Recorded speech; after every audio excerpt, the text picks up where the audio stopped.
অমুসলিম প্রতিবেশীর সাথে কিরূপ আচরণ করব। অমুসলিম প্রতিবেশীর সাথে একজন মুসলিম হিসাবে আমাদের আচরণ হতে হবে সুন্দর আচরণ। বিশেষ করে আমাদের আচরণের সৌন্দর্য দেখে যেন তিনি ইসলামের প্রতি আকৃষ্ট হন, সেই চেষ্টা একজন ইমানদারের থাকতে হবে। অমুসলিম প্রতিবেশী যদি আমাদেরকে কোনো খাবার পাঠান এবং সে খাবার যদি হালাল হয়, আমরা সেটি অবশ্যই সাদরে গ্রহণ করতে পারি।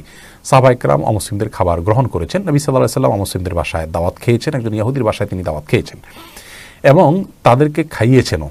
এই জন্য অমুসলিমদের বাসায় খাবার পাঠানো যাবে, হাদিয়া পাঠানো যাবে, তাদের হাদিয়া গ্রহণ করা যাবে। বিশেষ করে তারা যদি এমন কোনো হাদিয়া পাঠান যেটি হালাল, যেমন ফলমূল পাঠালেন বা এমন কোনো খাবার পাঠালেন যেখানে হারামের কিছু নেই, সেটা আমরা অবশ্যই খেতে পারি।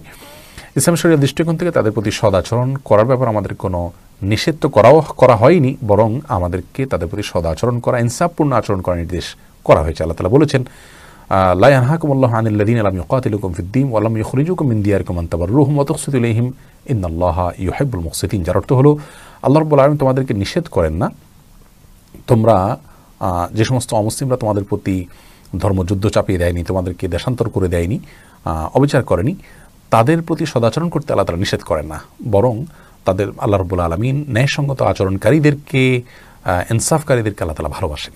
এই আয়াতের আলোকে বোঝা গেল যে আমরা অমুসলিম প্রতিবেশী, সেটা হিন্দু হোক বা অন্য কোনো ধর্মাবলম্বী হোক, তাদের সাথে সদাচরণ করব, কোনো কারণে তাদেরকে কষ্ট দেব না এবং তাদের সাথে হাসি খুশি থাকার চেষ্টা করব। এবং উদ্দেশ্য হবে ইসলামের প্রতি তাদেরকে আকৃষ্ট করা। তবে অন্তরের গভীরে এবং গহীনে আল্লাহর প্রতি অবিশ্বাসী কোনো মানুষকে জায়গা দিয়ে তাকে অন্তরঙ্গ আপন করা, এটা জায়েজ নয়।